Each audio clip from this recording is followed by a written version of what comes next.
نحمده ونصلي ونسلم على رسوله الکریم اما بعد۔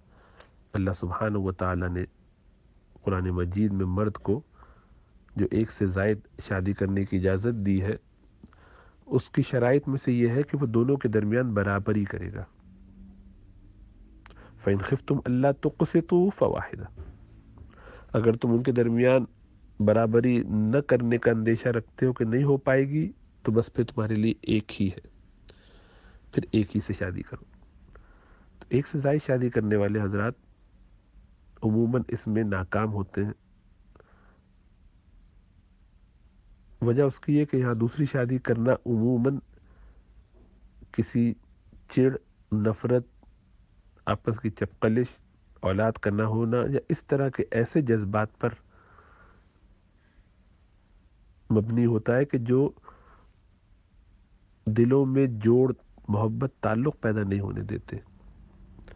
تو اب مجبوری میں ساتھ رہ رہے ہیں، اگر تو بچے تھے پہلی بیوی سے، تو اب دوسری سے شادی کرنے کا سبب بس یہی ہے کہ ان کے ساتھ دل نہیں لگتا یا کوئی اور وجہ ہو گئی۔ اسی طریقے سے جب وہ دوسری جگہ شادی کرتا ہے تو پہلی سے لڑ جھگڑ کے، اکثر تو بغیر بتائے اور کچھ ڈسکس کیے بغیر جب یہ معاملات ہوتے ہیں تو اس میں دلوں میں گنجائش نہیں رہ جاتی۔ ایک طرف مردوں کا یہ رویہ، دوسری طرف عورتوں کا یہ معاملہ کہ وہ دوسری شادی کو تقریباً گالی اور بہت بری چیز سمجھتی۔ پہلے تو خالی عورتیں اس کو بری بات سمجھتی تھی، اب تو مرد بھی اس کو خرابی سمجھتے ہیں، بلکہ اس مرد پہ شک کرتے ہیں کہ جو ایک سے زیادہ شادی کی بات بھی کرے، کلچرلی اس کو ایکسیپٹ نہیں کیا جاتا، معاشرے میں اس کو برا سمجھا جاتا ہے، حالانکہ یہ نبی اکرم صلی اللہ علیہ وسلم کی سنت ہے، دیگر انبیاء کی سنت رہی ہے۔ تو اس میں دونوں طرف اعتدال بہت ضروری ہے۔ ظاہری بات ہے جب مرد یہ دوسری شادی اس بنیاد پہ کر رہا ہے کہ اس کو پہلی عورت پسند نہیں ہے، اور ساتھ اس لیے رکھا ہوا ہے کہ یا تو اماں ابا کا کوئی پریشر ہے یا اور کوئی ایسی وجہ ہے، اولاد ہے جس کی وجہ سے ساتھ رکے ہوئے، چاہتے نہیں ہے بس، یا ایک چاہتا ہے دوسرا نہیں چاہتا، تو اب اس میں تو صرف گزارا ہی ہو رہا ہے۔ اور وجہ اس کی یہ ہے کہ ہر رشتے میں، ہر تعلق میں لوگ اپنا مفاد دیکھتے ہیں، اور یہ فطری بھی ہے کہ انسان اپنے مفاد کے لیے کام کرتا ہے، لیکن مسلمانوں سے یہ توقع نہیں کی جاتی کہ وہ اپنے دنیاوی مفادات کو اپنے اخروی مفادات پر فوقیت دیں گے۔ افسوس یہ ہے کہ ہمارے اس معاشرے میں مغرب کی وہ ساری تعلیمات اور ان کے وہ سارے انداز فکر در آئے ہیں کہ جن کا اسلام سے تعلق نہیں ہے۔ اسلام میں اپنے حقوق کی بات نہیں کی جاتی، اپنے فرائض کی بات کی جاتی ہے۔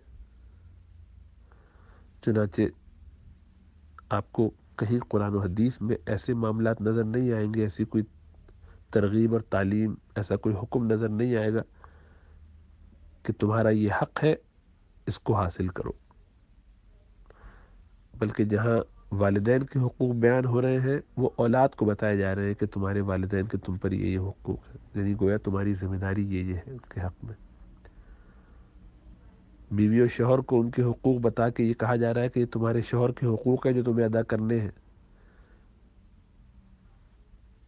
اسی طرح اولاد کے لیے ہے، تو جس کے پڑوسیوں کے حقوق ہیں، تو سکھایا جا رہا ہوتا ہے کہ تم اپنے اندر یہ تبدیلی لاؤ، اپنے رویوں کو ایسا بہتر کرو، تمہارا پڑوسی اگر بھوکا سو جائے تو تمہارے لیے یہ وہی، یعنی ساری فکر اس کی ہے کہ میں اپنے ذمہ داریوں کو کس طرح سے ادا کروں۔ ادو ما علیکم، اپنے حقوق جو تمہارے اوپر لوگوں کے ہیں ان کو ادا کرتے رہو، فکر کرتے رہو ان کی۔ پورے دین کا مزاج فرائض اور ذمہ داریوں کو ادا کرنے کا، اس لیے کہ ہم امتحان گاہ میں بیٹھے، امتحان گاہ میں اپنی ذمہ داریاں پوری کی جاتی ہیں، اپنی منفعتیں، اپنے مفادات، اپنے فوائد دیکھ کر، یعنی دنیاوی طور پر، اور اپنے حقوق معلوم کر کے تقاضے نہیں کیے جاتے۔ اسی لیے اللہ کے رسول صلی اللہ علیہ وسلم کی وہ حدیث بھی سامنے رہے کہ انا زعیم ببیت فی وسط الجنہ، اس طرح کے الفاظ اس کے اندر ہیں، او کما قال، کہ اللہ کے رسول صلی اللہ علیہ وسلم فرماتے کہ میں ذمہ داری لیتا ہوں جنت کے وسط میں، جنت کے کنارے پہ، جنت میں ایک گھر کی، ایک محل کی، اس شخص کے لیے کہ جو حق پہ ہونے کے باوجود اپنا حق اس لیے چھوڑ دیتا ہے کہ اس سے تعلقات خراب ہوں گے، لڑائی جھگڑا پیدا ہوگا، فساد ہوگا۔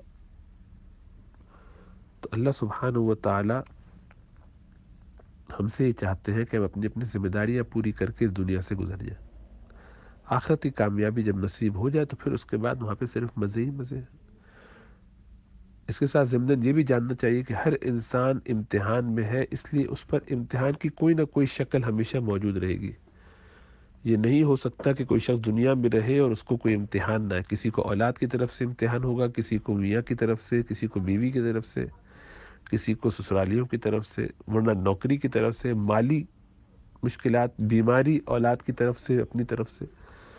تو کوئی نہ کوئی امتحان ہر انسان کے ساتھ لگا ہے اور لگا رہے گا، اس کے بغیر اس دنیا کا تصور محال ہے۔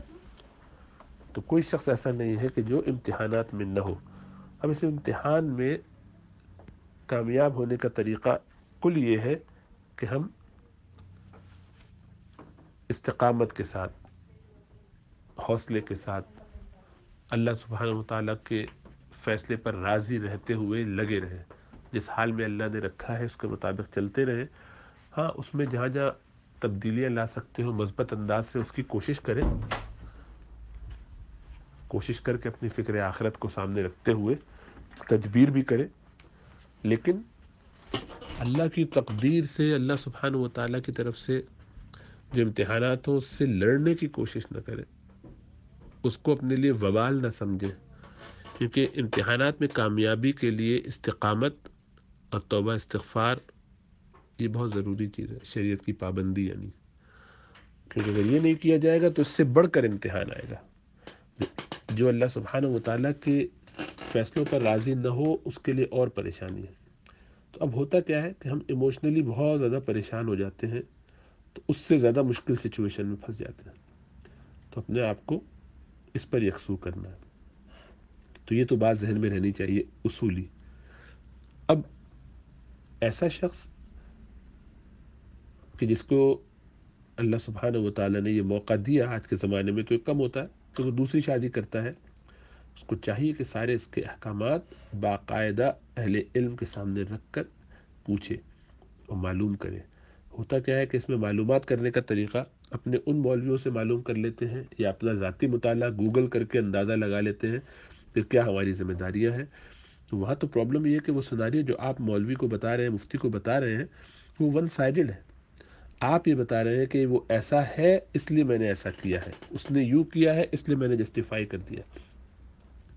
یہ بات ذہن میں رہے کہ شریعت کے اندر بہت کم ایسا ہوتا ہے کہ آپ کی ذمہ داریاں آپ کے اوپر سے اٹھا لی جائیں اس بنیاد پر کہ سامنے والے نے اپنی ذمہ داری پوری نہیں کی، یعنی ٹٹ فار ٹیٹ کا معاملہ نہیں ہوتا، بلکہ اللہ سبحانہ و تعالیٰ تو اس کے برعکس دشمنوں کے حوالے سے بھی فرماتے کہ ادفع باللتی ہی احسن، کہ تم تو برائی کو بھی بھلائی سے دور کرو۔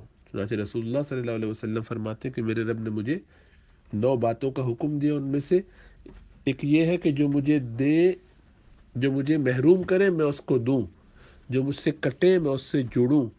تو ہمیں تو تعلیم شریعت کی یہ چلی آ رہی ہے، تو ہمارے یہاں تو یہ اصول نہیں ہے کہ ہم اس مقابلے میں لگیں، اس فکر میں لگیں کہ میرا کیا ہے، مجھے کیا حاصل ہونا چاہیے تھا، مجھے کیا نہیں دیا جا رہا۔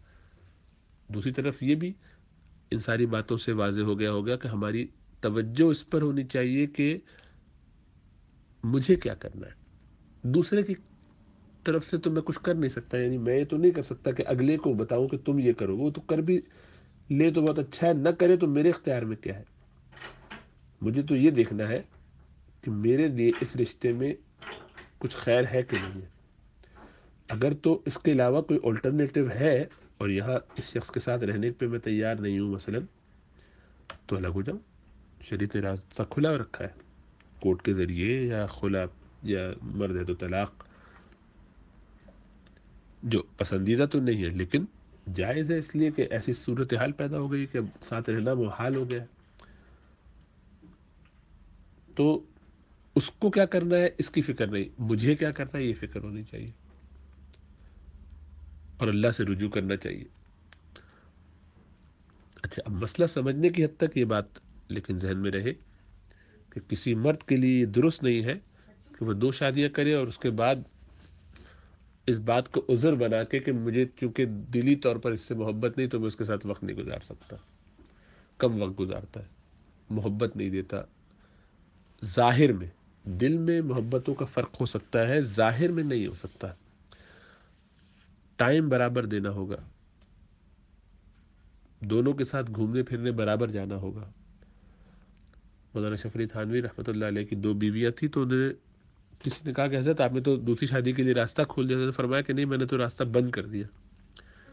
یہ بتا کے کہ کتنا مشکل ہے بیلنس کر کے رکھنا. پھر انہوں نے اس کی بہت ساری مثالیں جو ان کی زندگی میں ہیں وہ ان کو کہا کہ غور کرو. تو ان کے مثلا 2 تربوز لائے اور 2 تربوز تقسیم کرنے ہیں اور 2 بیویاں ہیں. تو ان کے بھانجے بھتیجے جو تھے ان کا کہ میں دونوں گھروں میں ایک دے آؤں. فرمایا نہیں، پہلے ترازو لاؤ اور چھری لاؤ. تو میں ایسے بس دے آتا ہوں اتنا. فرمایا کہ نہیں، دونوں کو آدھا آدھا کاٹو برابر. دونوں کو آدھا آدھا کاٹا بالکل برابر، اور کہا اس کا آدھا ٹکڑا ایک گھر میں اور اس کا آدھا ٹکڑا ایک گھر میں، اور دوسرا آدھا آدھا دوسرے گھر میں دے کے آؤ. حضرت یہ کیوں؟ یہ تو دونوں ایک جیسے سائز کے لگ رہے تھے بالکل. فرمایا ہاں، لیکن ایک اندر سے کتنا میٹھا ہے یہ ہمیں نہیں معلوم، ہو سکتا ہے دوسرا زیادہ میٹھا ہو، تو اس لیے اس میں برابری کے لیے دونوں کو اس طریقے سے دیا جائے گا. تو اس درجے کی برابری تو ظاہر بات ہے کہاں بہت ہی ناممکن سی بات ہے، بہت مشکل کام ہے. لہٰذا فرمایا کہ جو لوگ اس رویے اس طریقے کو دیکھیں گے انہیں سمجھ میں آ جائے گا کہ برابری کی کیسے جاتی ہے، اور یہ کرنا کسی کے شاید بس میں نہ ہو تو اکثر لوگ اس سے اجتناب کریں گے. اور یہی کرنا چاہیے. یہ کام آسان نہیں ہے. دوسری شادی خالی خواہش اور ارمان پورے کرنے کا نام نہیں ہے. بیلنس کر کے چلنا بہت مشکل ہوتا ہے، اس لیے لوگوں کو اس میں احتیاط کرنی چاہیے. گو اس وقت ضرورت ہے کہ لوگ دوسری شادی کریں مرد حضرات، لیکن لوگوں کا مزاج اب ایسا ہے، نہ مردوں میں اتنی صلاحیت ہے کہ وہ دوسری شادی کرنے کے اہل قرار دیے جائیں، اور نہ ہی عورتوں میں اتنی برداشت ہے کہ وہ گھروں کو بنا سکیں دوسری شادی کی شکل میں. تو وہ دونوں گھر خراب ہو جاتے ہیں. اس لیے بالکل ریکمینڈیڈ نہیں ہے کہ لوگ دوسری شادی کریں، الا ماشاء اللہ. چند استثناء تو ہمیشہ ہوتے ہی ہیں، ان کے لیے درست ہے، لیکن ہمیشہ پوچھ کے کرنا چاہیے. یہ ہر جائز چیز کرنے کی نہیں ہوتی. جو ذمہ داری ہے وہ اتنی خطرناک آ جائے گی کہ قیامت کے دن بہت شدید پکڑ ہو جائے گی. تو اپنے آپ کو مشکلات میں نہیں ڈالنا چاہیے. ایسے مردوں کو تو ایک بھی شادی کرنے سے بچنا چاہیے جو عدل نہیں کر سکتے ہیں، جو سکون نہیں پہنچا سکتے، عافیت سے رکھ نہیں سکتے. اللہ سب کو ہدایت دے.